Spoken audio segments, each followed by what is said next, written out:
subsumed. Sometimes the listing is more prolix. You can get 100 traits listed. And therefore, this becomes seen as the epitome or the summary of the virtues of the human being in terms of inborn character traits, which are divinely endowed.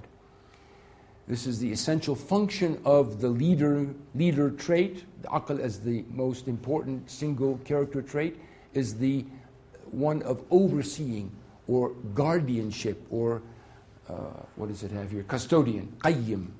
Aql is the qayyim of the other traits, the other virtuous traits. These are very interesting statements. You find them mostly in the early akhlaq literature, in the early adab literature, in the kutub al-mawdu'at, the book of forged hadith, because they were often attributed to the Prophet wrongly. So the hadith critics were interested to identify them as not prophetic, but they're nevertheless archaic and early.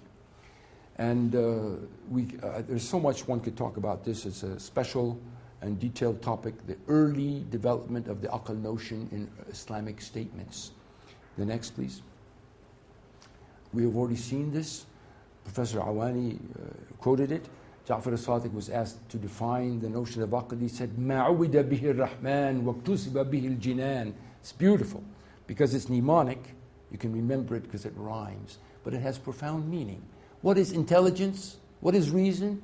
That by which you worship God and that by which you gain the merit of paradise. Well, this implies that you can earn paradise through the effort or act of worship. Already this is a theological statement. But it also implies that aql is central to worship.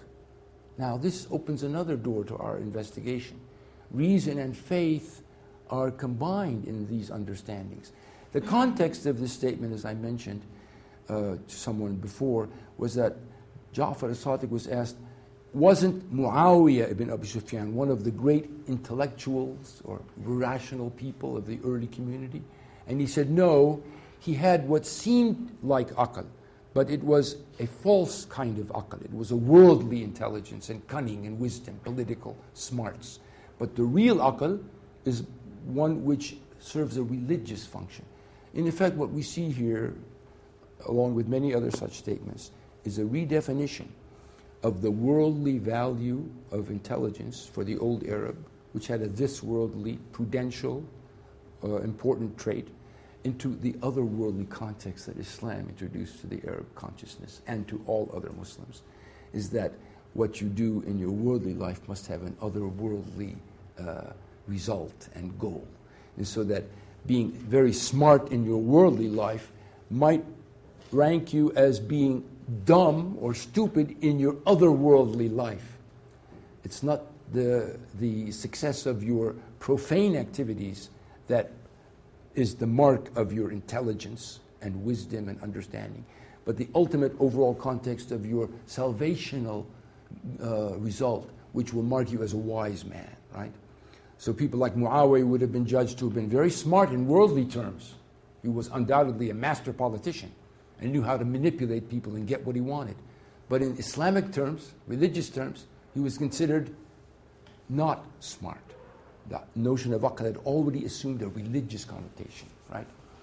So this is, along with this is this idea of muhasabat al-nafs. It's an ascetic virtue. It involves repeated devotions, people who pray and fast a lot, who try to improve the quality of their ethical being, who strive to acquire the good traits. Aql is something that is created by God, makhluq. It's a trait in the innate constitution. It's divided among humans. It is a gift, hiba, and therefore it's among the most important endowments of the human. Now this idea of divided, maqsoom, you know the word kismet in English comes from the Arabic qisma, and usually it's meaning something like fate or destiny. Have you heard the word kismet? Maybe in English you will hear it, not American English. It comes from the Arabic verb qasama, maqsoom, and the idea is that God divides up intelligence among people and gives some of them more than others. Now this is the notion of tafawut, or inequality, or dis